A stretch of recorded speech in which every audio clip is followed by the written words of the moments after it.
तो हेलो दोस्तों, हम सीरीज 16 के पार्ट 3 पे हैं। पार्ट 2 में हमने देखा था कि ग्रीन रेवोल्यूशन और व्हाइट रेवोल्यूशन की मदद से कई जगह हमें डेवलपमेंट मिलता है, लेकिन वो डेवलपमेंट को सिलेक्टेड एरिया में देखने को मिलता है। तो कभी अभी भी ऐसी जगह बाकी थी जहां पे डेवलपमेंट होना जरूरी था।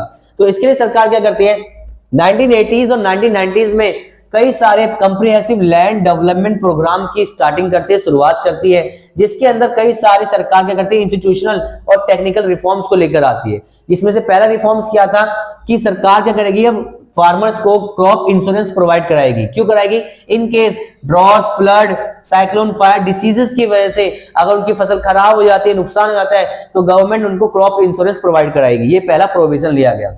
दूसरा क्या हुआ, ग्रामीण बैंक्स की स्टैब्लिशमेंट की गई। ठीक है। तीसरा क्या हुआ, जो कोऑपरेटिव सोसाइटीज होती हैं और जो बैंक्स होते हैं, इनके ऊपर भी जोर दिया गया ताकि ताकि ताकि जो फार्मर्स है उनको कम इंटरेस्ट रेट पे अच्छे से अच्छा लोन प्रोवाइड हो सके। समझ आया मेरी बात?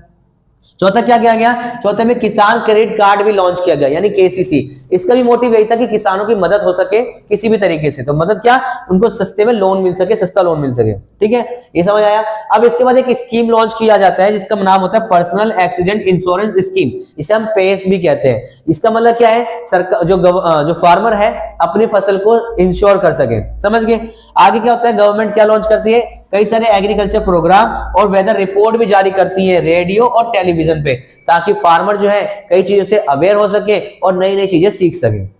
ठीक है। आगे गवर्नमेंट क्या करती है, मिनिमम सपोर्ट प्राइस की स्टार्टिंग करती है, लॉन्च करती है, ताकि फार्मर का एक्सप्लॉयटेशन ना हो और उनको उनके फसलों के सही दाम मिल सके। तो ये सारे इनिशिएटिव लिए जाते हैं। अब बढ़ते हैं अपने अगले टॉपिक पे।